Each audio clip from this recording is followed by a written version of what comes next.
What if one wrong move could turn an entire city into a zombie nightmare? Welcome to Cepheus Protocol, where strategy isn't optional, it's survival.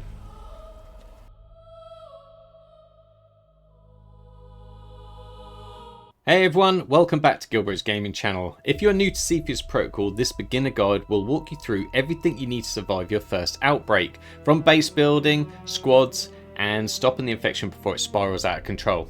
Let's get into it. Cepheus Protocol is a real-time strategy survival game where you are tasked with containing a deadly infection spreading across the city. Your goals are simple, but not easy. Rescue civilians, control the infection, and prevent total collapse. Now, unlike traditional RTS games, this isn't just about combat, it's about decision making under pressure. So we start off at the main menu. You've got campaign mode, which is coming, that's to be continued. Pandemic mode, which is the one where you help your civilians get to evac and also push back the infected off the land. Also you have horde mode. This is a wave for wave attack on your group. See how long you can survive. This is a good little challenge. Now, teaming up with friends in multiplayer, go ahead and create a server and you can then play pandemic or horde mode with those. Also on this menu you've got operator customization. If you go ahead and click it, that'll bring up your operator's screen. Now from here you can select different skins down in the bottom left. You can also change the attribute points and ability points. Now these are earned as you play through the game, so keep checking back, and also your weapon can be changed here as well. Edit loadout on the weapon screen. You can select multiple types of guns. They're always adding in more, so go ahead and have a little play.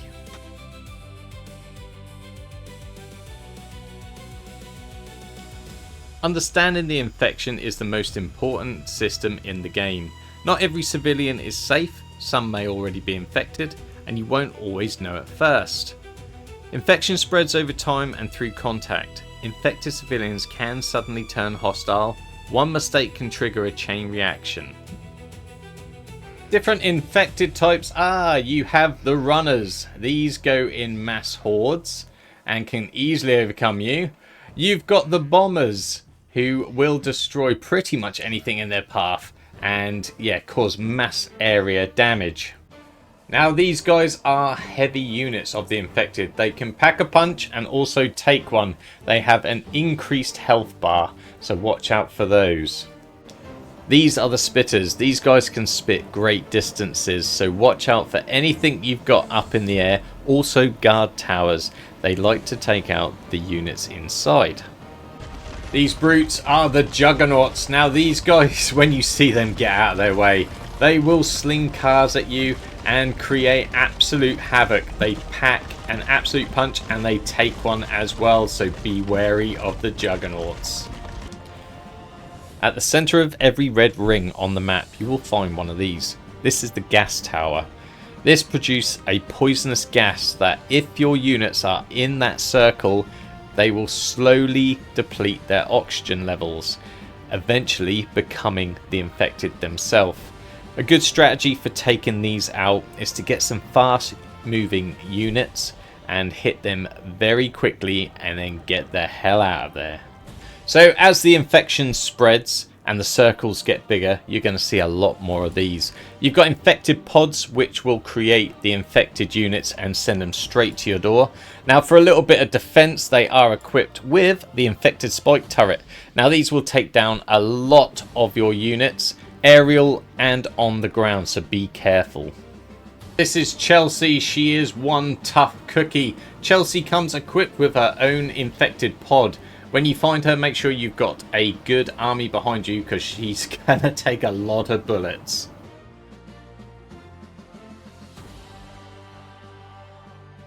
And that brings us on to our units, what we're allowed to use on the battlefield. Now this is a very small selection of what we're actually allowed.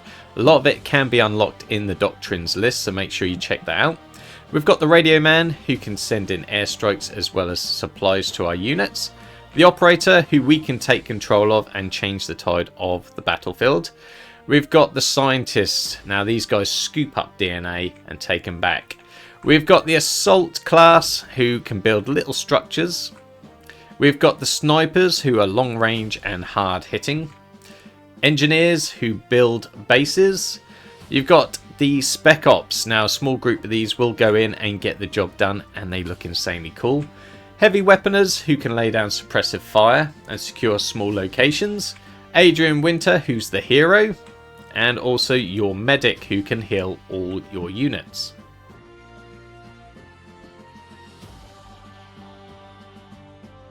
Now when starting out, you'll be managing limited resources like ammo, supplies and power. Running out of any of these can cost you the mission. Key tip, secure supply points early and avoid unnecessary fights. Not every enemy needs to be eliminated. Sometimes avoiding conflict is a smarter move. The longer you take, the worse things get. More infected appear, stronger enemies evolve, and entire zones become impossible to recover. A beginner's mistake is trying to save everything. You can't. Focus on containment, not perfection. Now each map is made up of zones, and in each zone you have the ability to put on a SOC tent to capture it. Be sure to hold down and make a strong base in each zone just so the infection doesn't take control. When building your first base, build slow. Make sure you've got the key things like power. You've got your SOC tent bringing you an income. Get secure. Get a couple of towers. Build a little wall around your base. Build just enough for your very first push. When making your first push, make sure you utilize the ammo tents and medical tents. Ammo tents will refuel and resupply your units. Be sure to drop down a power station with it, as they do consume power points.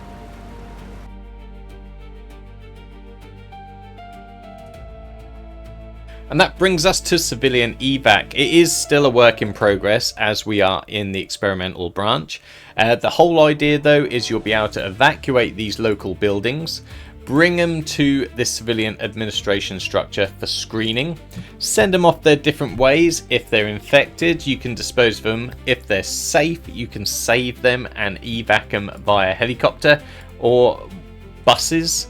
Like I said, as soon as this is all put together, we will be showcasing this a lot more in depth. But the more civilians you save, the more money you get as well.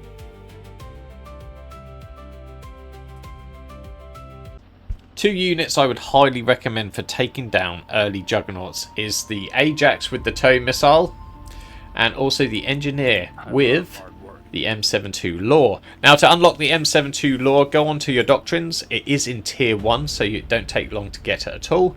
It costs 7 points, and go ahead and unlock it. Now to equip it, take your Engineer to any barracks, and then you'll see these boxes flash up. Hit the secondary and equip accordingly.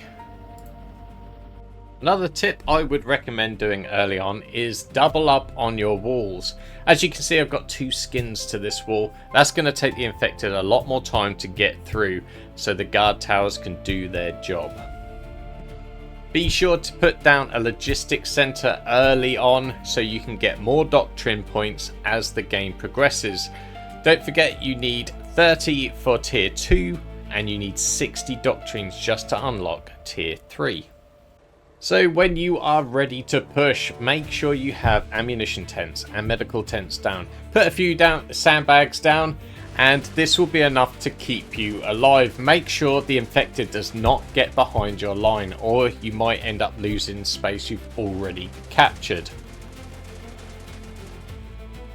Mid to late game, you will acquire the Shawnee. Now these are a game changer. You can put these patrol in different zones to help you keep the infected where you want them. And that's your beginner's guide to surviving Cepheus Protocol. If you want a more advanced guide like best squad builds or late game strategies, let me know in the comments section below. Don't forget to like and subscribe for more daily content. We'll see you in the next one. Bye for now.